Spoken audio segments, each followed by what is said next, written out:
Come on. Yes!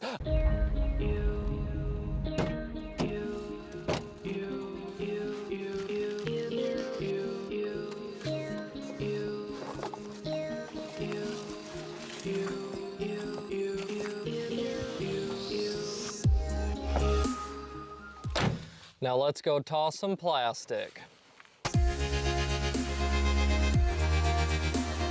And we've made it to Shaver Rec Center in Seneca, South Carolina. Today we are taking on the Seneca OG course. I'm really excited to get this round started, and we're starting off with a nice and simple 165 foot dead straight shot, definitely an ace run, slightly downhill, and we are gonna start off with our Pro Rhino.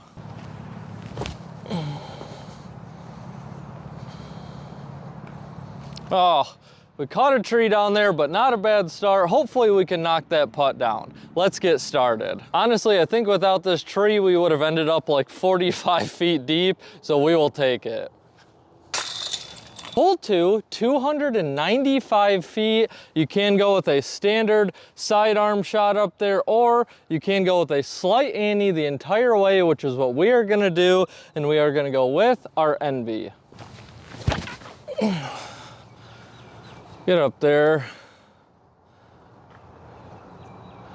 All right, that looked pretty good. Depending on our ground play is how far our putt's gonna be. Let's go find out. Really happy to see this drive. I thought the Envy would struggle a little bit getting that full 300 feet with the ante, but it worked out great. Good start to the round.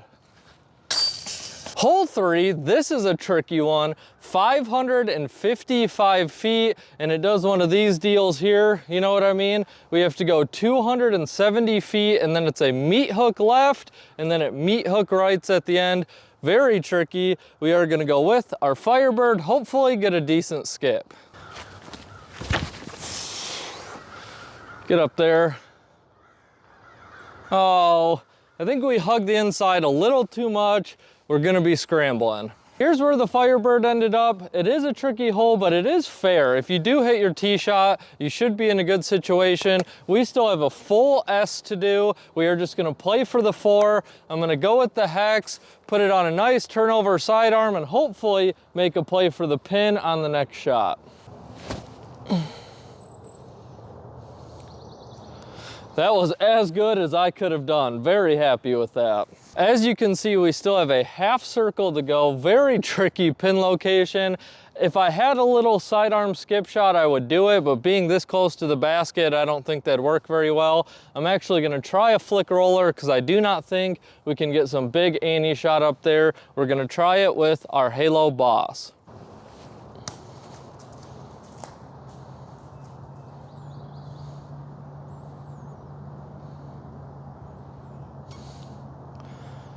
We caught a tree pretty early there, but I think it worked out perfectly.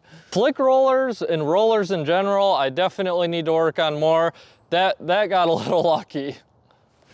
It's been quite a while since I've played a course where the beauty really just kind of left me in awe. And guys, every hole here has just been absolutely picturesque. You can hear the birds. Everything about it is amazing out here in the woods, and that's why we play disc golf. Hole 4, another very difficult shot. This hole is literally shaped like a giant candy cane. You want to go with a late flip up to turn over, but even with that, it'd be very hard to turn that much to get to the basket. And as you guys know, my sidearm at this distance is just not that great, but we are going to full send it with our PFN T-Bird.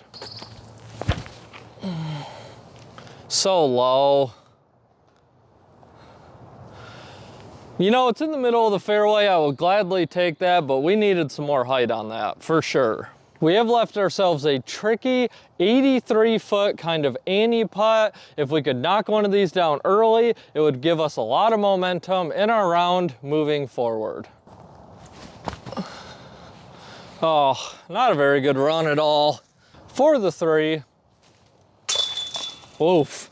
Hole 5, absolutely gorgeous tunnel shot. The only downside is the fact that it's 400 feet on a rope. We are gonna absolutely full send this one. I'm gonna take my champion boss and throw it as hard as I can, hopefully keep it low, and we'll see what happens. Hook up, hook up. Oh man, a little too much turn, but we did get a kick back into the fairway.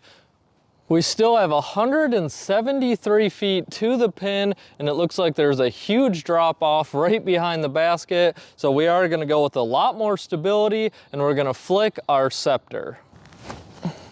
Uh-oh. All right, that was not a great shot, but I still think we're gonna have a long putt. We have left ourselves a pretty scary putt with the drop off behind the basket and with the fact that I can't see a thing right now. So I am gonna give this a little more of a lofty bid to try to avoid the roll away, probably about 33 feet. Really? No way. Wow. Oh, you hate to see it. Hole 6, 255 feet. This one definitely shapes up better for a forehand, which we are gonna do with our scepter. And guys, I do apologize. The lighting is just absolutely brutal today. And most of these holes, I haven't been able to see a thing. So let's see what happens. Oh, gosh, I can't see it.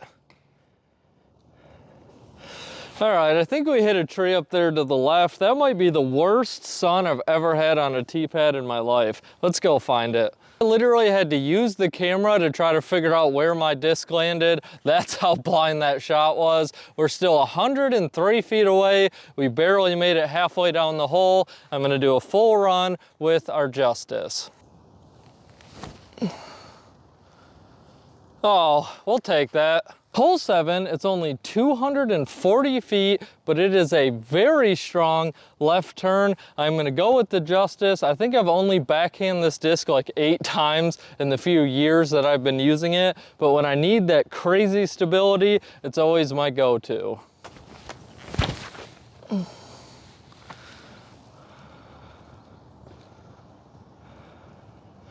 That took a really weird roll, but I think we're gonna work out just fine. We actually hit the tree that's about 8 feet from the pin and rolled back here to about 30, 31 feet. You hate to see it, but hopefully we can knock this one down and get a nice birdie. Really nice putt, we needed it. Well guys, it did finally happen. On hole 8, the tripod did break. As you can see, we have this big crack down the back. The super glue did not hold up. Here's the end of the tripod. It's just completely snapped off, and you know, that's how it sits on there, and there's a tab that's supposed to be right here that kind of holds it all in place, but unfortunately it didn't work. So let's see, let's try to finish this round. I feel like it's been a long time since a video has just gone well. Like anything for the channel has just been a nightmare for the last like 2 weeks, but hopefully we can move past this, get this wrapped up, and try to find a new tripod for the next one. Hole 8, nice and simple. It's only 170 feet, but if it is a basket that you go for and you go to the left of it, you could skip down a very large hill. We are gonna go with a very soft Kia and hopefully avoid that. Settle down. All right, I think that'll work out just fine. For the 2, hole 9, this hole is almost impossible to get a camera angle on. It's 180 feet. You can go with this really high, crazy hyzer. You'd have to probably use like an overstable fairway driver, or you can take this sneaky backdoor ante lane through the trees. That's what we're gonna try to do with our NB.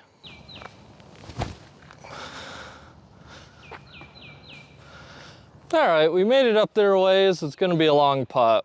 We've left ourselves a very tricky 59-foot putt. We have to go ante, and we do want a left finish.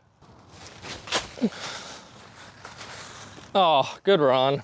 Hole 9 break, and today I'm going to tell you guys a little story about something I witnessed in a league round, and it did kind of have me perplexed, and I want to know what your opinion is. So when I first got to Seneca, it was the evening. I hopped out of Greta and I just did some putting at the practice basket, and a group of guys were showing up to play a glow round and invited me, so of course I gave it a try. Now, we did have an odd number of people, so that means in Michigan we call it someone had to play Cali. I have heard different terms used for it, but basically he had to play by himself, but he would get an extra shot per hole. And like most leagues, this one had an ace pot, but this is where things get interesting. On hole 1, the single guy came up, he used his second shot and nailed the ace on hole 1.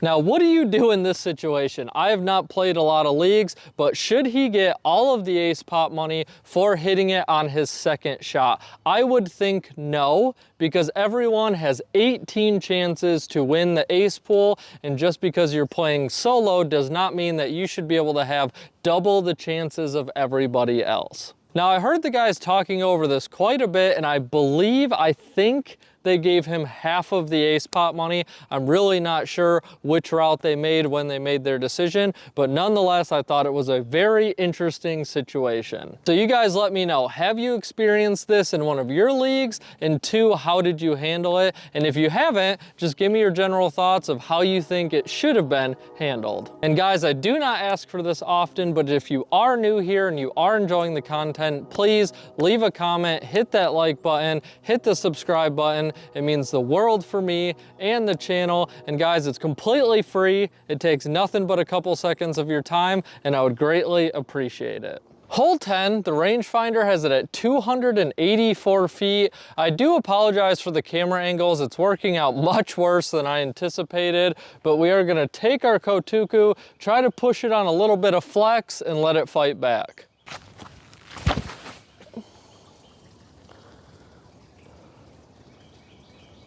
Oh, pretty bad tree kick. It's gonna be a long one. Well, after the tree kick, the Kotuku did hit this trash can. Pretty much sums up the shot. Absolute garbage. We still have 68 feet, very tight, very straight putt, downhill for the 2. Oh, really nice, Ron. For the 3.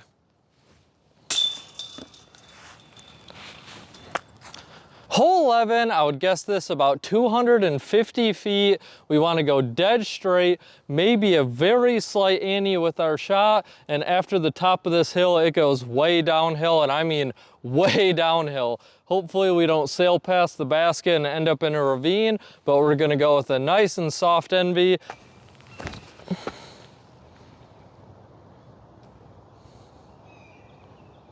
All right, that might be way short, but didn't go past. Talk about a crazy putt. You don't find yourself in these situations very often, but they are cool, they are fun. We have 64 feet, way downhill, and as you can see, there's that ravine I was talking about right behind the basket. Come on. Yes, I love downhill putts. They're so fun. We needed it. Hole 12, back-to-back blind shots. This one is 335 feet. Looks like it goes uphill, then back down. Normally I would send this with the fairway driver, but I do want to play it safe being that it is blind. So we are going to full send our hex. Oh my goodness. We hit that little branch that's like 50 feet off the tee pad. That wasn't even registering in my brain. What are the odds? I do apologize for those audio issues. I'm not really sure what's going on, to be honest. We have left ourselves a pretty long one, probably about 70 feet after the most anticlimactic branch hit you've ever seen, but luckily we did land in the fairway. Oh, nice little run. For the 3. Guys, I'll be honest, I'll come right out and say it. I 100% should have scouted this course. When we came here for the vlog, we only looked at the championship style course, and I asked Craig if he would please check out the shorter one. He said it was perfect. I don't know why I believed him, but this has proven to be hands down one of the most difficult courses to film that I've had in a long time. Hole 13, 330 feet. We have another blind one. It looks like it's a very tight hyzer shot. To be honest, I'm not really sure what lane we're supposed to be taking here. So I'm just gonna full send the scepter and we'll see what happens.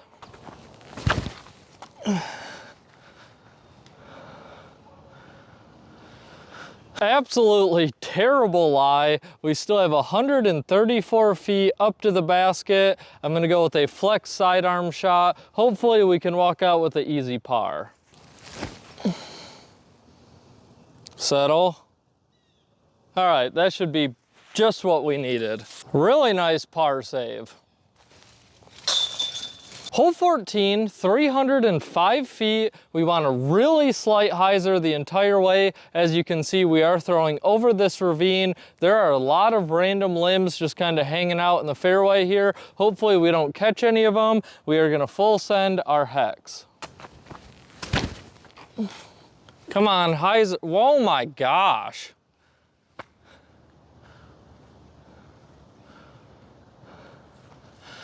I don't know if that was wind, but I had that thing on a huge hyzer. That should have flipped up. I'm shocked it flipped up and turned over that far.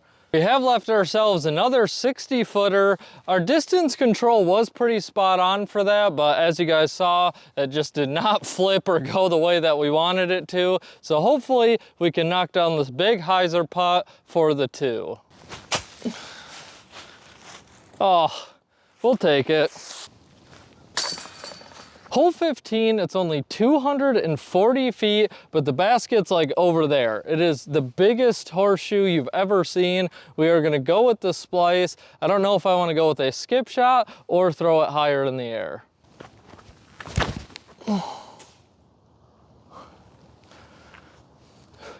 Of course we had to try the skip shot. The skip shot actually worked out very nice, no complaints here. We have left ourselves maybe 40 feet, tricky little straddle putt for the 2. Oh, that just got pushed right down. I'll be honest, I have never played a course that the sunrise is just burning your eyes out as much as this one. I kind of feel like a center fielder for a softball or baseball team when that sun's just right in your eyes and you're more just there for looks rather than actually being effective because you can't see a thing. Hole 16, 285 feet. We do have a pretty low ceiling. It is up to the right, quite a bit uphill. We are gonna full send our Stingray up there. It's been a while since we've thrown this thing. Hopefully it works out. Slide up there. Caught a pretty nasty cut roll, but we did land in the fairway. We have unfortunately left ourselves another long one. It's 82 feet uphill. With this sun, the basket's honestly hard to see from here, but we are gonna give it a full run. Hopefully knock one more long one down before the round finishes. Oh, really nice run. For the 3. Hole 17, nice and simple, 230 feet. It is a slight hyzer the whole way and it is downhill quite a bit. Because we are throwing downhill, we're gonna want a little more stability, so I am gonna go with the Kia.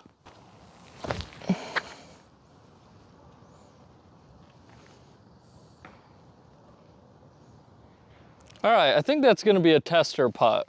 As expected, we did leave ourselves a nice little tester, but fortunately we did not end up in this creek. It is pretty deep in some parts. Hopefully we can knock this one down. Dang it, perfectly lined up, just a little short.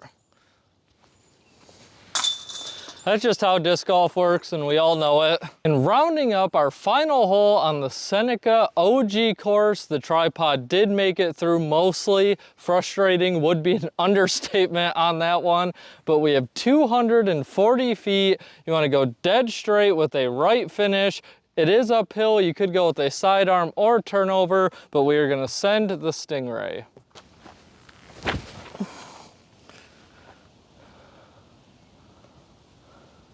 All right, pretty good final throw. Well, I was hoping that we'd end on a tap in, but unfortunately we still have about 22 feet for the 2.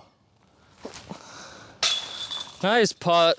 Way to finish strong. I know things have been a little shaky on the channel lately. We have had a lot of adversities that we have to overcome here at Tossing Plastic. My playing hasn't been the best. I feel like my mood hasn't been the best, but luckily we are past all of that. I'm really excited to take on the championship style course, and we are gonna come in ready and prepared. So make sure you check it out. And that wraps up today's video at the Seneca OG course at the Shaver Recreational Center in Seneca, South Carolina.